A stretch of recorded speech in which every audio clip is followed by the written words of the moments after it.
बकरा ईद आने वाली है, सारे लोग गोश्त के चक्कर में पड़े रहते हैं। कोई कहता 80,000 का जानवर लिया है, कोई कहता 60 का लिया है। मेरे जैसा जानवर बस्ती में किसी का नहीं है। मुझे बताओ तो सही, ये कुर्बानियां जमाने के लिए हो रही है या खुदा के लिए हो रही है? अगर रब के लिए है तो फिर ये मुकाबला कैसा है, ये दिखावा कैसा है? जानवर को ला करके दरवाजे पे बांध दिया जाता है ताकि दुनिया देख करके जाए जैसा सेठ का बकरा है ऐसा किसी का बकरा नहीं है, जैसे फला का जानवर है वैसा किसी का जानवर नहीं है। शर्म आनी चाहिए। हमारी कुर्बानियां अल्लाह के लिए हो, हमारी तमाम जितनी भी नेकियां हैं अल्लाह और उसके रसूल के पूरी कुर्बानी ये किसी रिश्ते की याद दिलाती है। इतनी आसानी से सिर्फ कुर्बानी कह के नहीं गुजरा जा सकता है।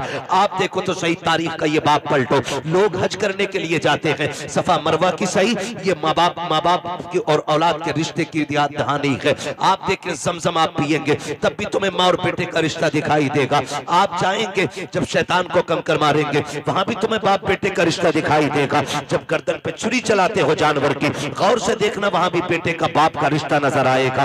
ये रिश्ता कितना अजीम है रब की बारगाह में। आप गौर तो करो प्यारे, आज हम ये समझ लेते हैं क्या किया दुनिया के बाप पालते हैं, हमारे बाप ने पाला तो कौन सा बड़ा काम कर दिया। हम नादान हैं, गलत कह रहे हैं इस बात को। उनसे पूछो जिनके पास बाप का साया नहीं है। जमीन कितनी तंग नजर आती है, खुशियां कितनी महदूद हो जाती है जब सर से बाप का साया चला जाता है। खुदा की कसम अगर बाप होता है तो पता नहीं चलता जवानी कब आ गई है, और अगर बाप चला जाता है तो फिर जवानी मुश्किल से मैसर हुआ करती है। जिस उम्र में बस्ते और किताबें होनी चाहिए उस उम्र में हाथों में औजार आ जाते हैं, मैकेनिक बना दिया जाता है, होटलों के बर्तन आ जाया करते हैं। माँ बाप का न होना जिंदगी को तबाह बर्बाद कर देता है। अल्लाह ने माँ बाप जैसी दौलत दी है, नौजवानों उनकी इज्जत करना, उनकी खिदमत करना। जब तक माँ बाप होते हैं ये समझ लेना खुदा की रहमतें नाजिल होती रहती है। मैं तारीख का ये बाप पलटना चाहता हूँ। आप तारीख उठा करके देखिए, अल्लाह के खलील हजरत इब्राहिम अलैहिस्सलातु व तस्लीम, हजरत इब्राहिम की आप जिंदगी पढ़िए। आपने पूरी जिंदगी रब की बारगाह में इम्तिहानात पेश किए, क्यों ना करते? क्योंकि खलील है, अल्लाह के दोस्त हैं, कुर्बानियां पेश कर रहे हैं, इम्तिहानात की मनाजिल से गुजरते जा रहे हैं। आज जानवर कुर्बान करने की बात आती है। अभी बात बताई थी, जैसा कि कहा गया था, अभी मुफ्ती साहब ने बताया था कि जब कुर्बानी की बात आती है लोग बहाना कर देते हैं, कर्जा है नहीं कर सकते, पता नहीं है चटनी नहीं चल रही है, रोटी नहीं चल रही है। और अगर कोई बेचने लग जाए अभी 1 लाख का मोबाइल खरीद लेगा, 70,000 का मोबाइल खरीद लेगा, लेकिन कुर्बानी के लिए 3500 रुपए देते हुए कलेजे फट जाया करते हैं। तुम्हें सोचना चाहिए कुर्बानी अल्लाह की बारगाह में बहुत बड़ी इबादत है। फरमाया गया कुर्बानी के दिनों में कुर्बानी से बड़ी कोई इबादत नहीं है। अगर कुर्बानी की जगह पे आप एक सोने का ढेर भी अल्लाह की राह में खर्च कर दो तब भी अल्लाह उतना राजी नहीं होता है जितना तुम्हारी कुर्बानी से अल्लाह राजी हुआ करता है। इसमें बहाने ना बनाया करें, इसमें आप हीले तलाश करके ना निकला करें। तारीख का ये बाप पलटिए, शुक्र अदा करें अल्लाह ने जानवर की कुर्बानी मांगी है। अगर बेटे की कुर्बानी मांग लेता तो अल्लाह ने अपने खलील से बेटे की कुर्बानी मांगी, हमसे मांग लेता तो बकरा देने तैयार नहीं है। बेटे के मामले में फिर क्या होता? वो करीम है, उसने इब्राहिम खलीलुल्लाह की सुन्नत को जिंदा करने के लिए हमसे जानवर की कुर्बानी मांगी, जानवर की कुर्बानी जिंदा मांगी, जानवर की कुर्बानी मांगी है। और आप इस बात पे भी गौर करें, इस बात पे भी गौर करें, अगर आप मुसलमान हैं तो आपको आजमाया जाएगा। कहते हैं यार मुसलमान और हम पे मुसीबतें आ रही हैं। हाँ हाँ, आप मुसलमान हैं तो आप ही को आजमाया जाएगा। वो कहा था किसी ने शहादत गए उल्फत में कदम रखना है। लोग आसान समझते हैं मुसलमान होना, जब आपने कहा है ना ला इलाहा इल्लल्लाह तो फिर अब इम्तिहान से भी गुजरना पड़ेगा, आपको इम्तिहान देना पड़ेगा। और आप ही नहीं, सबने इम्तिहान आती है। मेरे नबी फरमाते सबसे ज्यादा मुझे आजमाया गया है, सबसे बड़े बड़े इम्तिहानात मेरे रहे, मेरे महबूब के सबसे बड़े इम्तिहानात रहे। लेकिन हुजूर ने इम्तिहानों में क्या किया? तारीख गवाह है, किसी ने पत्थर मारे मेरे हुजूर ने बदले में पत्थर नहीं मारा, किसी ने सितम किए तो हुजूर ने बद्दुआ नहीं की। मक्के से निकाले गए लेकिन हुजूर ने कभी बद्दुआ के लिए हाथ नहीं उठाए, यहां तक कि ताइफ में पत्थर लगे हुजूर के हाथ उठ गए। हाल क्या था?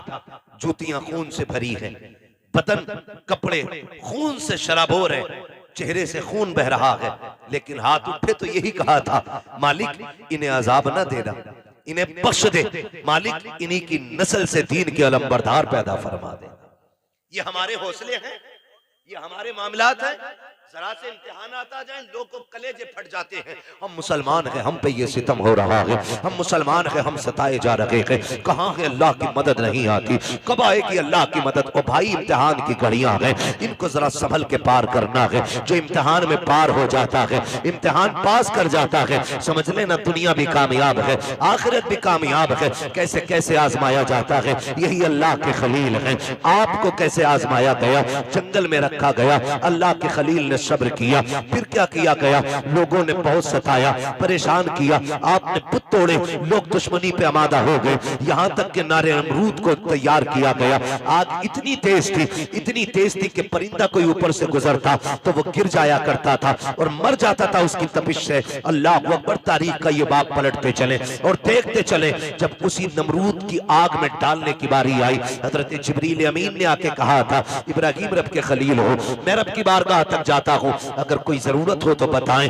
आप मंजनीक के अंदर रखे हुए हैं, ये नहीं कहा था जिब्रील देखो सामने आग है, मैं मंजनीक में हूँ, कहा था कि मैं जानता हूँ, मेरा रब भी जानता है, मुझे कोई जरूरत नहीं है। कहा फिर अपने रब ही से कह दो, कहा जो सब जानता है उससे कहने की जरूरत क्या है, जिसमें वो राजी है उसमें मैं राजी हूँ। ये कह के आप राजी हो गए। जब नारे नमरूद में डाला गया, अल्लाह ने आग को ठंडा होने का हुक्म दिया, आग ठंडी और सलामती वाली हुई। आप नारे नमरूद में रखे, बाहर तशरीफ लेकर के आए। उसके बाद फिर आप हजरत सारा के साथ अपना वतन छोड़ देते हैं। बहुत लंबा वाकया है, बादशाह ने पकड़ा। फिर उसके बाद बदले में आपको हजरत हाजरा भी तोहफे में पेश की गई। हजरत हाजरा से आपने निकाह किया। जब कोई औलाद न थी, अल्लाह ने हजरत हाजरा से एक बेटा अता फरमाया। जब एक बेटा पैदा हुआ, आपकी मोहब्बत ज्यादा हो गई, फरिश्ते बातें करने लगे, मालिक ये तेरा खलील है, तेरा दोस्त है, लेकिन अपने बेटे से बहुत ज्यादा प्यार करता है। रब ने फरमाया इब्राहिम का जी रब जलील का बेटे को अपने आप से दूर कर दो। कहा क्या करना है मालिक, कहा ऐसी वादी में छोड़ के आओ जहां पे कोई आबादी ना हो। हजरत इब्राहिम खलीलुल्लाह ने बेटे को लिया, आज वहां लेकर के आए जहां आज काबा मौजूद है, उस जमीन पे बीवी बच्चे को लेकर के आए। तारीख का ये बाप बड़े सुनहरे अल्फाज में लिखा हुआ है, बहुत गौर से सुनना प्यारे, और जाकर के बहन बेटियों को भी ये बाप सुनाना। हजरत इब्राहिम खलीलुल्लाह जब उस जंगल में आए जहां पे दरख्त का साया तक नहीं था, हरियाली तक नहीं थी, काले पत्थरों की पहाड़ियां हैं, दूर दराज तक कोई नहीं है। अल्लाह के खलील ने बीवी बच्चे को जब छोड़ा है और छोड़ के जाने लगे हैं, हजरत हाजरा ने दामन पकड़ा, साथ चलने लगी है। मुअर्रिखीन ने लिखा है 3 मील तक दामन पकड़ के हजरत हाजरा चली है और ये पूछती जा रही थी, अल्लाह के खलील बताते तो जाओ, क्यों छोड़ के जा रहे हो, कोई खता हो गई है, बताओ तो सही, क्यों छोड़ के जा रहे हो, क्या बात है, अपनी मर्जी से छोड़ के जा रहे हो या रब के कहने से छोड़ के जा रहे हो। ये हजरत हाजरा कहते कहते 3 मील तक दौड़ी है। तारीख है, खुदा की कसम, एक जुमला भी हजरत हाजरा ने नाशुक्री का नहीं कहा था।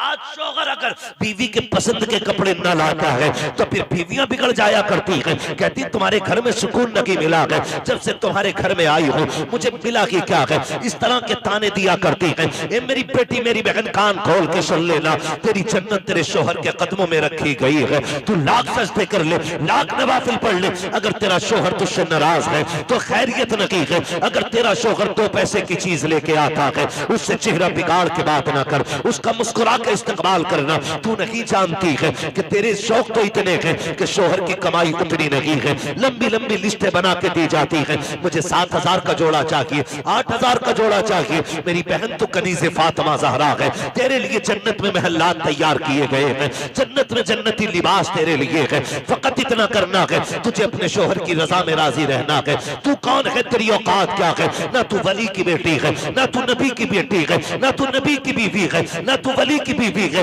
तारीख का ये बाप पलट के तो देखो, हजरत हाजरा को अल्लाह का खलील छोड़ के जा रहा है, जंगल में छोड़ के जा रहे हैं, कोई दरख्त नहीं है, कोई साया नहीं है, जंगल की जंगल है। 3 मील तक दौड़ी है, दामन पकड़ के दौड़ के कहा था, खलील ये तो बता के जाओ क्यों छोड़ के जा रहे हो, इतनी सी खजूरें, इतना सा पानी, ये किसके सहारे है। अल्लाह के खलील की आप तारीख पढ़िएगा, आग में डाले गए हैं, अल्लाह के खलील नहीं रोए गए, वतन छोड़ा गए नहीं रोए गए, नमरूद की फौज ने पीछा किया गए नहीं रोए गए, लेकिन जब बेटे को जंगल में छोड़ के जा रहे हैं, लोग कह दिया करते हैं मेरे बाप का रिश्ता की क्या है, मेरा बाप मुझसे प्यार नहीं करता है, गैरत आनी चाहिए। खुदा की कसम वो खलील जो नमरूद की आग से लग करके नहीं रोया, वो खलील जो आग में डाला गया तब आंसू नहीं आए, दुश्मनों ने पीछा किया तब नहीं रोया, लेकिन आज जब बेटे को छोड़ के जा रहे हैं, आंख से आंसू टप टप गिरते जा रहे हैं। शरीक हयात ने कहा था अल्लाह के खलील बताते तो जाओ, इस जंगल में क्यों छोड़ के जा रहे हो?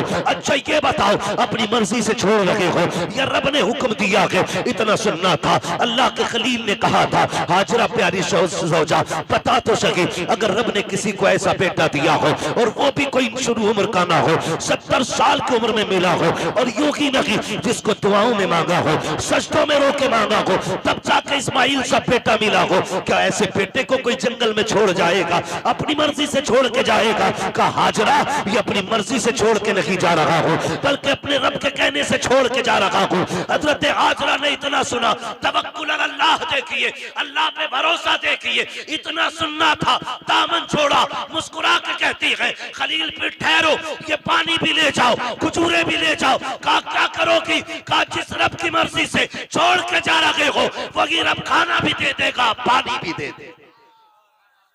इसे तवक्कुल अल्लाह कहते हैं। क्या बात है। नारे तकबीर, नारे रिसालत, मसलके आला हजरत खतीब अहले सुन्नत मुफ्ती हम्माद रजा मुरादाबादी, नारे तकबीर।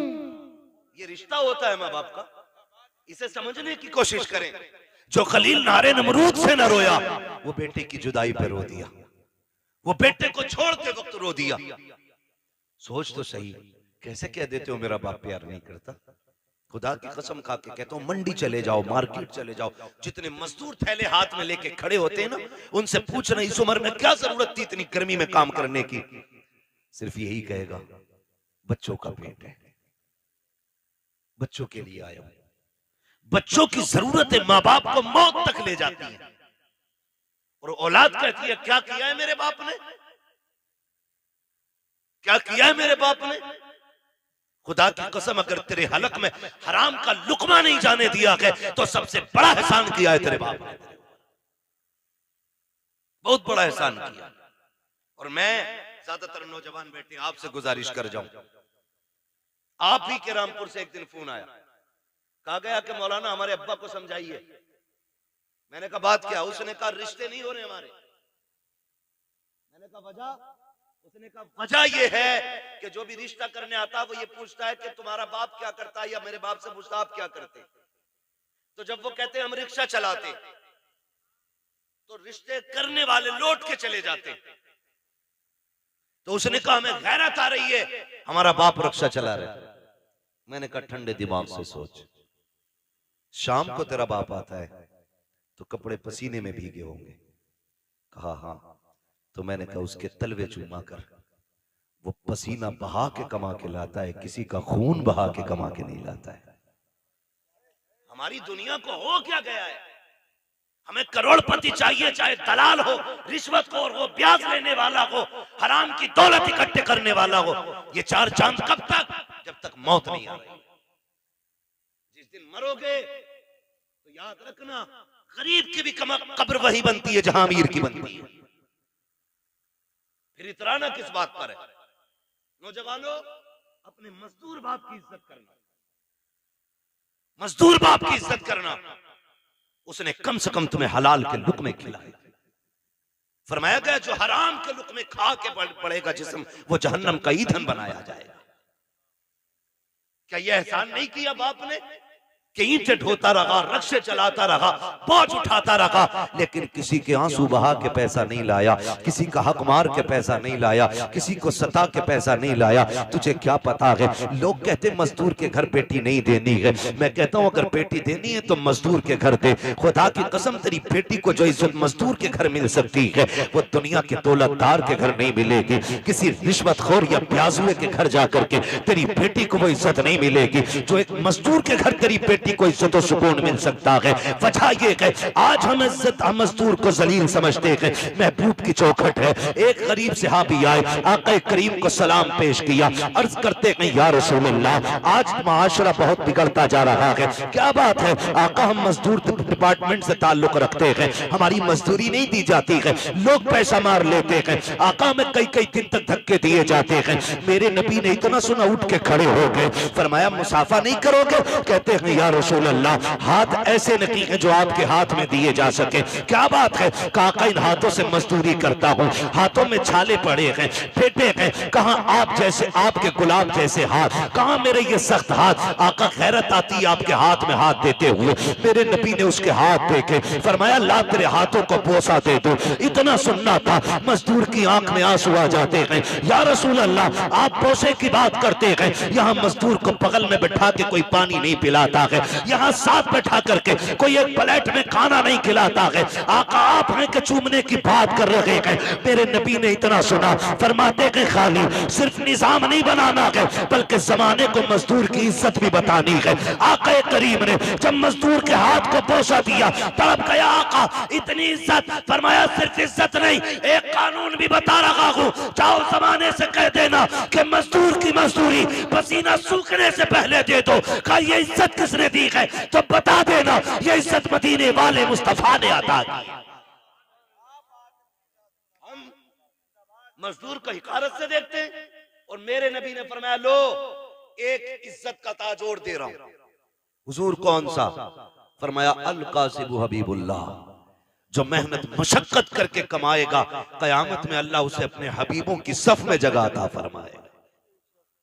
तो कम से कम इतना ख्याल करें नौजवानों, हम तो अपने बाप की मेहनत का ख्याल करें। अगर ये दुनिया वाले हमें मजदूर का बेटा कहते हैं तो कहने दें, हमें उस बाप की इज्जत करनी है जिसने चौक में गालियां खा के, मजदूरी पे धक्के उठा के हमें पाला है। तुमसे तो कम से कम इतनी तवक्को होगी उस बाप को कि कोई इज्जत करे ना करे, मेरा बेटा तो इज्जत देगा ना। अगर वही औलाद उसे जलील करने लगे तो बताओ वो जी के क्या करेगा? क्या करेगा वो जी के? जब वही औलाद उससे कहती हो कि तुझे टुकड़े डालने से बेहतर है कुत्ते को टुकड़े डाल दिया जाए, क्या करेगा वो बाप जी के? उसे हार्ट अटैक नहीं आएगा? उसे हार्ट अटैक नहीं आएगा? वो रोएगा नहीं अपनी कमनसीबी पे? क्या वो भूल गया होगा उन दिनों को जब तुझे गोद में उठा के वो गली गली फिरता रहा? मुझे बताओ, तुझे सर्दियों में बुखार आया, बाप ने सारे कंबल तुझे उड़ाए, खुद ठंडी में ठिकरता हुआ मंडियों के, गलियों के, बाजारों के, हॉस्पिटलों के चक्कर लगाता रहा, खुद मर गया लेकिन बेटे को जिंदगी दे गया। लाजिम है हर बेटे पे अपने माँ बाप की इज्जत करे, अपने माँ बाप की इज्जत करे। पढ़े तारीख, आप कभी ये नहीं कह सकते अपने बाप से आपने क्या किया मेरे लिए। खुदा की कसम, जितना एक बाप कर देता बेटे के लिए, कोई तुम्हारे लिए उतना नहीं कर सकता।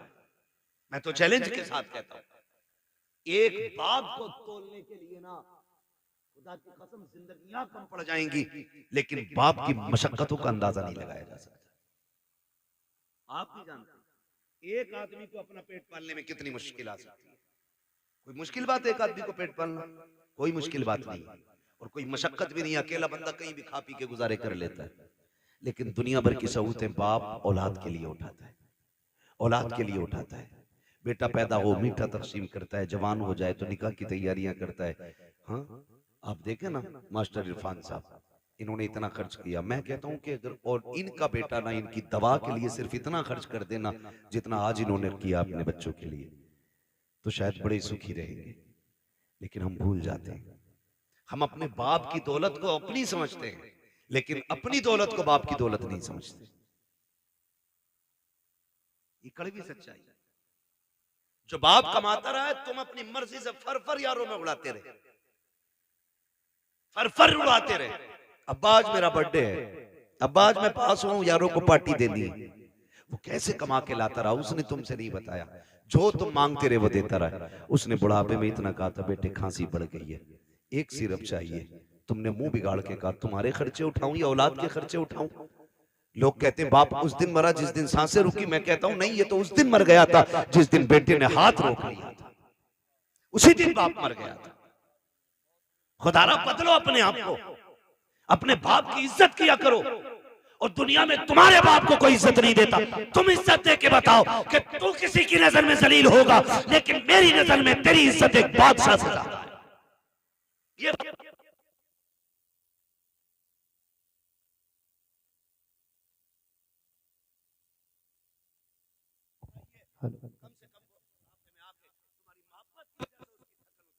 ये कोशिश किया। अक्सर नौजवान मेरे सामने बैठे, अल्लाह करे हर नौजवान अपने बाप की इज्जत करने लग जाए, बाप की इज्जत करने लग जाए। हम तो ये सोचते हैं ना, ये सोचते हैं ना जो भी कमाया वो हमारा है, हमारे बाप का कुछ नहीं है। नहीं, ख्याल करो यार, ख्याल करो। एक बाप की जिंदगी अपनी औलाद के लिए पूरी सर्व कर देता है बाप। मैं अर्ज कर रहा था, अल्लाह का खलील बेटे को छोड़ते वक्त, बेटे को छोड़ते वक्त, बेटे को छोड़ते वक्त अल्लाह के खलील रो दिए, रो दिए। तारीख का ये बाप भी पलटे। तवज्जो है? थके तो नहीं अभी? अगर नहीं थके तो बोले जरा या रसूल अल्लाह। हमारे अलीम भाई बता रहे थे कि ये बड़े सुस्त लोग बैठे,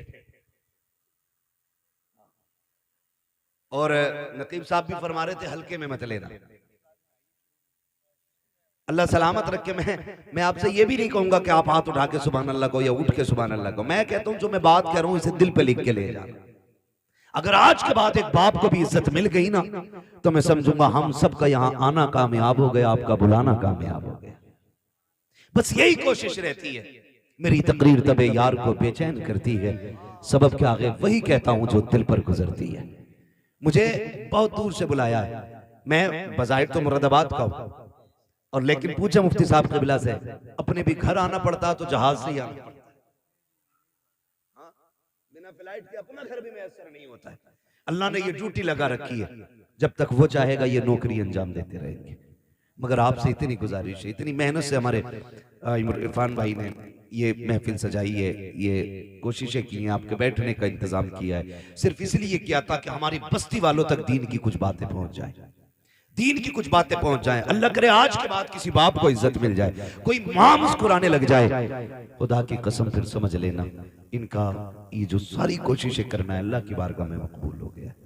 अल्लाह के खलील तो छोड़ के आ गए, हजरत हाजरा ने बेटे को लिया, पलट के उसी जगह पे आई जहां छोड़ के गए थे। पहली शाम आई, जब शाम आई तो दरिंदे जानवर बाहर निकल के पहाड़ियों से आए, बाहर निकल के आए पहाड़ियों से और चीखने लगे। जब बोलने लगे, हजरत हाजरा की गोद में हजरत इस्माइल है। आपने ना एक खारदार लकड़ी तोड़ी दरख्त से, किसी पेड़ की कोई शाख तोड़ी और उसको आसमान में घुमाया।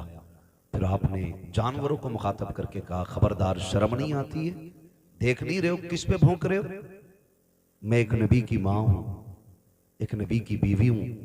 मेरी गोद में जो लाल है कोई आम बेटा नहीं, मेरी गोद में रब का इस्माइल लेटा हुआ है, रब का इस्माइल लेटा हुआ है। कहा खबरदार भौंकने की जरूरत ना करना, हम पे भौंकने का मतलब है नबी की इज्जत पे भौंकना। अल्लाह इतना कहा, सारे जानवर पलट के चले गए, सारे चले गए। फिर वो पानी, वो खजूरें, वो सत्तू, वो क्या सब कुछ जो भी दिया था कब तक चलना, सारे ही खत्म हो, जो भी ज़ाहिरा जो भी खाने पीने का सामान था खत्म हो गया। लेकिन माँ माँ होती है। फिर वो वक्त भी आया कि माँ के सीने का दूध भी खुश्क हो गया। फिर जब बेटे ने सूखी जबान होठों पे फेरी तो माँ से देखा ना गया। तारीख गवाह है, हज करने के लिए जाओ, हुक्म होता है सफा मरवा की सही करो। मालिक ये क्या है? कहा यहाँ मेरी हाजरा दौड़ी थी। फिर क्या करना है? कहा जब तक दौड़ेगा नहीं तेरा हज पूरा नहीं होना है, तुझे दौड़ना जरूरी है। मालिक क्यों दौड़ाया गया? कहा जब जब यहाँ आके तुम दौड़ोगे ना तो तुम्हें माँ और बेटे की मोहब्बत का एहसास हो जाएगा। एक माँ ने बेटे की मोहब्बत में कितने चक्कर लगाए हैं, 7 चक्कर लगाए। माँ तो माँ होती है। बेटे को लिटाया जमीन पे, आपने एक पत्थर इधर से रखा, एक इधर से रखा, एक पत्थर ऊपर से रखा, 3 पत्थरों से बेटे का थोड़ा सा धूप का साया किया। उसके बाद दौड़ लगाई है पानी की तलाश में। आप दौड़ करके पहाड़ के सिरे पे चढ़ी है, चारों तरफ देखा, पानी नजर नहीं आया। फिर ख्याल आया मेरे बेटे को कोई जानवर न ले जाए। फिर पलट के वापस आई है, फिर बेटे की खुशकी देखी है, फिर दौड़ लगाई है। बाज मर्रिखीन ने यहाँ तक लिखा है कि 7वें चक्कर पे हजरत हाजरा गिर जाती है। अल्लाह अकबर, जब गिरी है इधर हजरत इस्माइल ने एड़ियां रगड़ी है। जब एड़ियां रगड़ी, रब ने फरमाया जिब्रील जी रब्बे जलील जल्दी कर दौड़ के जाकर के मेरे इस्माइल की एड़ियों की जगह से चश्मा जारी कर दे। तारीख गवाह है, हजरत हाजरा ने खुद को संभाला और दौड़ करके आई। क्या देखती है, जहां बेटे के पैर लग रहे थे वहां से पानी का चश्मा जारी हो गया है, चश्मा जारी हो गया है। आज दुआ के लिए तुम मियाओं के चक्कर लगाते हो, खानकाहों में डूब जाते हो। जिससे दुआ लेनी थी तुमने उससे दुआ नहीं ली। अगर तकदीर बिगड़ रही है, बरकत नहीं हो रही है, जाके माँ से दुआ ले ले। खुदा की कसम, जिसकी कहीं नहीं सुनी जाती है उसकी माँ की चौखट को सुन ली जाती है। नारे तकबीर, नारे रिसालत, मसलके आला हजरत मुफ्ती हम्माद रजा मुरादाबादी सवी अख्तर रामपुरी। नारे तकबीर। मुफ्ती साहब फरमा रहे हैं भाई ये लोग सुन रहे हैं, तो मैं तो ये समझता हूं कि अगर दिल हुजूर से लग जाए तो फिर महफिलों से लोग उठा नहीं करते। वाह वाह वाह, बहुत। हाँ, और अगर महफिल में दिल लगने लग जाए तो समझें कि हुजूर की नजर करम हो गई है, हुजूर की नजर करम हो गई है। हुजूर आपकी तरफ नजर करम फरमा चुके हैं। बस मैं आपसे इतनी गुजारिश करूंगा, फरमाया गया या अय्युहल्लज़ीना आमनू उदखुलू फिस्सिल्मि काफ़ा, ए ईमान वालों पूरे पूरे इस्लाम में दाखिल हो जाओ, पूरे पूरे दाखिल हो जाओ। अल्लाह तौफीक दे। कुर्बानी आ रही है तो सारे लोग कोशिश करें, कुर्बानी करें। जिन पर वाजिब है करेंगे इंशाअल्लाह, जिन पर वाजिब है करेंगे इंशाअल्लाह।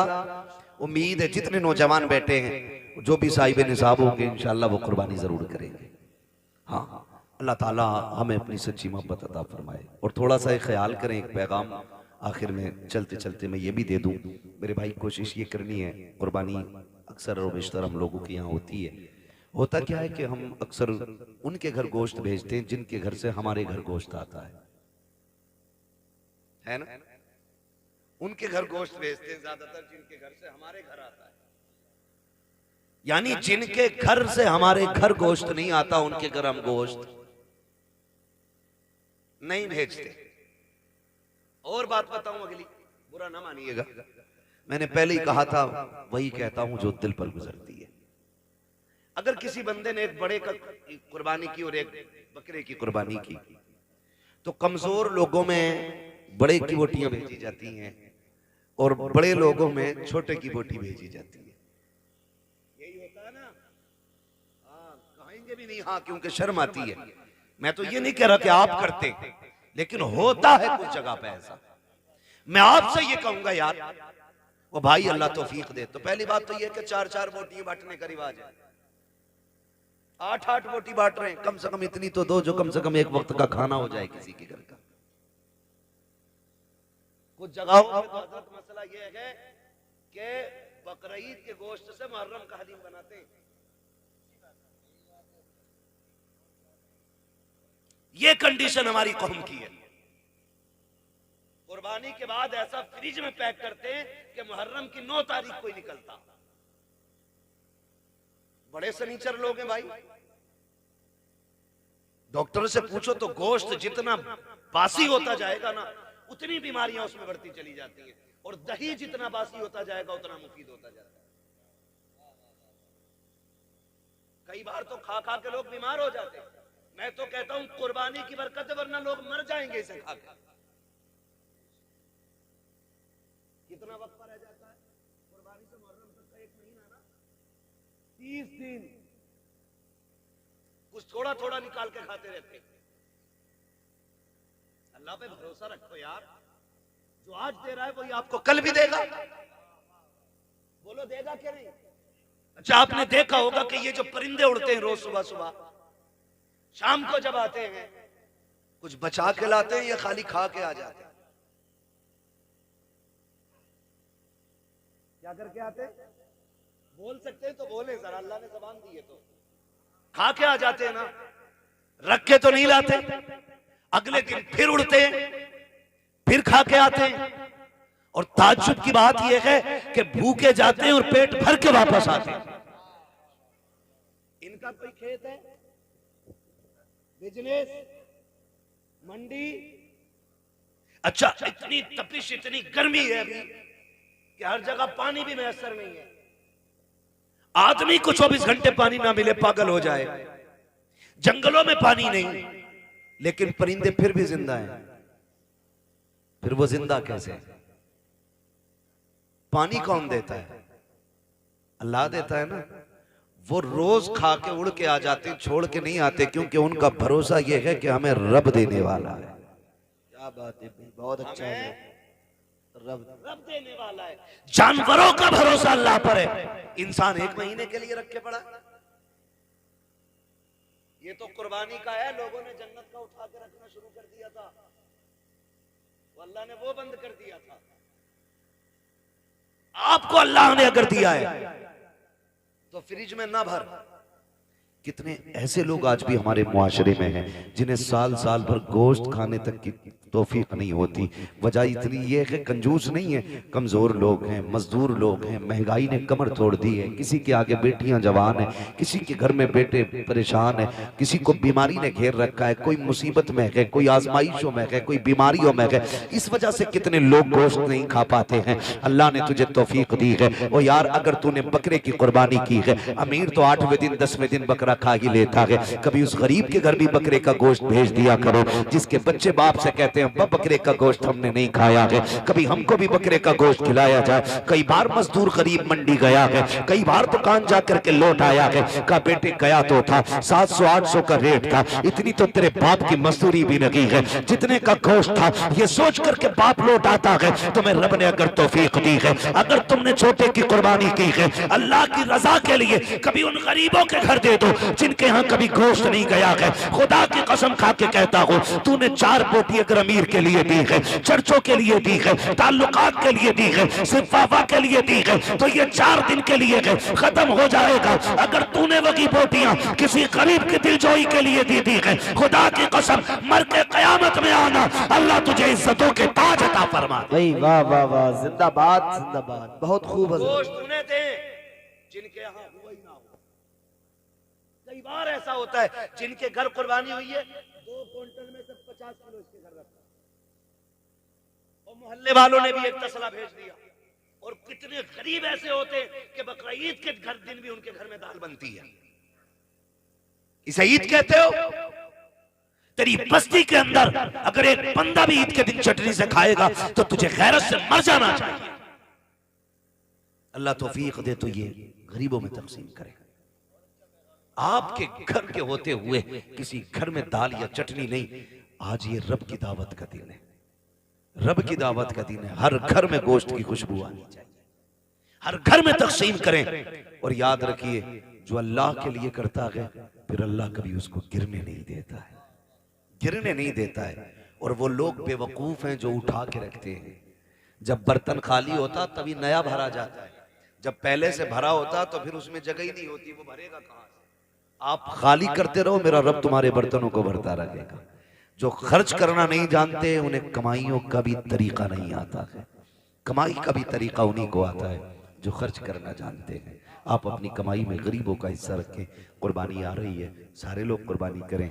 अल्लाह तौफीक दे, अपने बच्चों को दीन की तालीम दे। जिस तरह हमारे इरफान भाई ने अपने बेटों के अकीक़े की खुशी में, बेटियों की खुशी में माशाल्लाह खुश नसीब है। फरमाया गया अल्लाह जिसे 3 बेटियां दे और वो पाल पोस के उन्हें इज्जत से रुखसत कर ले, हुजूर ने फरमाया वो बंदा जन्नती होता है, वो बंदा जन्नती होता है। और फिर अल्लाह ने 3 बेटियां दी हैं, मुज्दा मुकम्मल है। यहाँ तक कि 2 बेटियों के लिए भी खुशखबरी है, 1 बेटी वाले के लिए भी खुशखबरी है। लेकिन सबसे पहले 3 का तज़किरा आया था। अल्लाह ने 3 बेटियां दी हैं, 1 बेटा दिया है। अल्लाह आपको भी बेटी बेटा देना। तो मैं तो ये कहता हूँ कि बेटी पे भी उतनी खुशी किया करो जितने बेटे की पैदाइश पे खुशी करते हो। इसलिए कि याद रखना, कभी कभी बेटे वो काम नहीं करते जो बेटियां काम कर जाया करती हैं। और बेटियों की मोहब्बत बाप से हमेशा जुदा होती है। बेटी के प्यार को बेटों का प्यार नहीं लगा करता है। आप भी जानते होंगे, आपसे जितनी मोहब्बत आपकी बेटी करती है उतना आपका बेटा नहीं करता होगा। इसलिए कि बेटियां तड़प जाती हैं बाप के बगैर, पूरी जिंदगी वो सिर्फ बाप के चेहरे की मोहताज रहती हैं। और फिर अल्लाह ने बेटी की मोहब्बत भी बाप के दिल में कैसी डाली है। मेरे नबी ने खातून जन्नत को सीने से लगा के कहा था मेरी फातिमा मेरे जिगर का टुकड़ा है।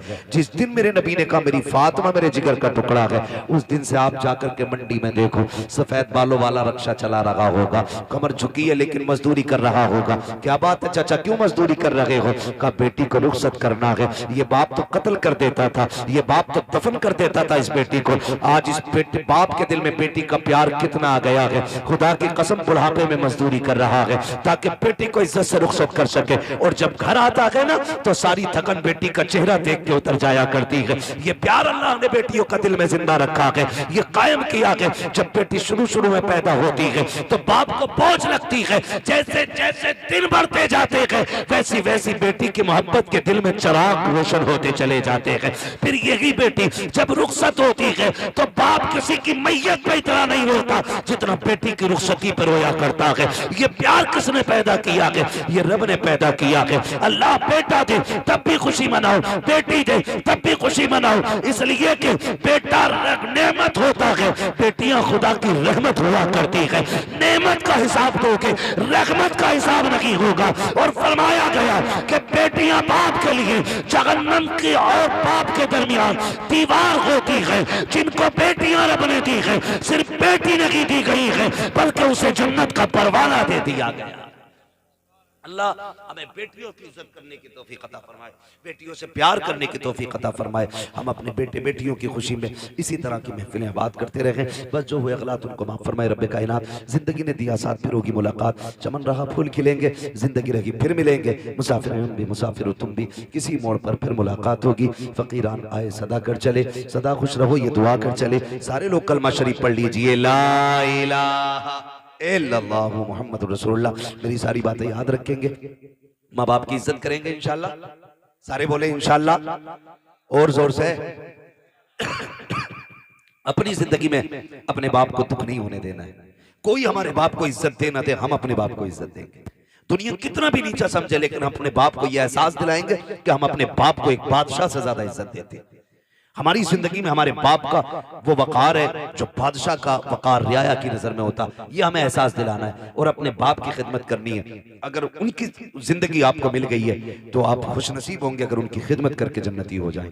आपकी कमाई अगर बाप पे लग रही है तो आप नसीब वाले हैं। किसी की कमाई कुत्तों पे लगती है, किसी की कमाई मुकदमों में लगती है, किसी की कमाई झगड़ों में लगती है, किसी की कमाई बीमारियों में लग जाती है। नसीब वाले हैं जिनकी कमाई माँ बाप के काम आ जाया करती है। अपनी कमाई का हिस्सा अपने माँ बाप पे खर्च कीजिएगा। दूसरी बात मैंने कही थी, कुर्बानी आ रही है, जिन पे कुर्बानी वाजिब है वो सारे लोग कुर्बानियां करें।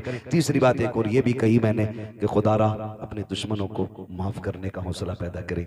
अगर आजमाइशें हों अल्लाह की तरफ से, कोशिश ये करें कि हम इस आजमाइश में मुकम्मल उतरेंगे। मुसीबत आए सब्र करना है, अल्लाह इज्जतें दे शुक्र करना है। शुक्र करने के तरीके ये होते हैं, अल्लाह ने दौलत दी है तो अल्लाह का जिक्र किया जाए, अल्लाह को राजी किया। ये नहीं कि प्रधान के बेटे पे दौलत आ गई तो वो डीजे न बजा रहा है, लड़कियां नचा रहा है ला करके। ये कोई कमाल नहीं है। मौत आनी है, मौत आनी है, सबको मरना है। पैसा तो अगर बात की जाए तो सभी पे होता है लेकिन सबकी दौलत दौलत उस्मानी नहीं होती है। दौलत उस्मानी वो होती है जो अल्लाह और उसके रसूल के नाम पे खर्च की जाती है। अल्लाह और उसके रसूल के नाम पे जो दौलत खर्च की जाती है तो कोशिश ये करें हम अपनी कमाई को हराम जगह नहीं हलाल जगह खर्च करेंगे ना इंशाल्लाह। ऐसे सारे नौजवान वादा करते हैं इंशाल्लाह माँ बाप की इज्जत करेंगे, रिश्तों का ख्याल करेंगे। याद रखिएगा मैंने कहा जैसे इरफान भाई ने आज अपने बच्चों की खुशी मनाई है ना, हमारे बाप ने भी हमारी विलादत की खुशी मनाई होगी। इतनी खुश हुए होंगे वो, बल्कि इनसे भी ज्यादा खुश हुए होंगे। हर कोई यही अपने बारे में तसव्वुर करे तो कोशिश ये करें हमें अपने माँ बाप को दुख नहीं देना है। कुर्बानी में जब गोश्त की बारी आए तो तकसीम करना है, दो बोटियां नहीं, कम से कम इतना देना है कि किसी के एक घर की किसी दिन की हंडिया हो जाए। कभी कभी ना तो किसी के लड्डू किसी के घर की मुसीबत बन जाते है ना। किसी मोहल्ले में बेटा पैदा हुआ किसी के तो 2 लड्डू भेज दिए, तो घर में बच्चे 4, लड्डू 2। या तो इस हिसाब से लड्डू दिया करो जितने मेंबर हैं उतने दे दो। तो कभी कभार लठियां चल गई घर में, आग लगे ऐसे लड्डुओं को भाई जो किसी के घर का चैन उड़ा दे। अगर दिया भी करो तो इतना दिया करो कि किसी के घर में झगड़ा ना। समझ रहे मैं जो कुछ कहना चाह रहा हूं? 4 बोटी नहीं देनी है, कम से कम इतना दो कि एक वक्त गरीब के घर की हंडिया हो जाए। इतना कम से कम दिया कर। अल्लाह ताला हमें महबूब के तरीके पे अमल करने की तौफीक अता फरमाए। वो मालीना इल्लल बलाग। सारे लोग मेरे साथ पढ़ लें, अस्तगफिरुल्लाह रब्बी मिन कुल्लि ज़ंबिन व तूबु इलैहि व मालीना इल्लल बलाग। अस्सलामु अलैकुम।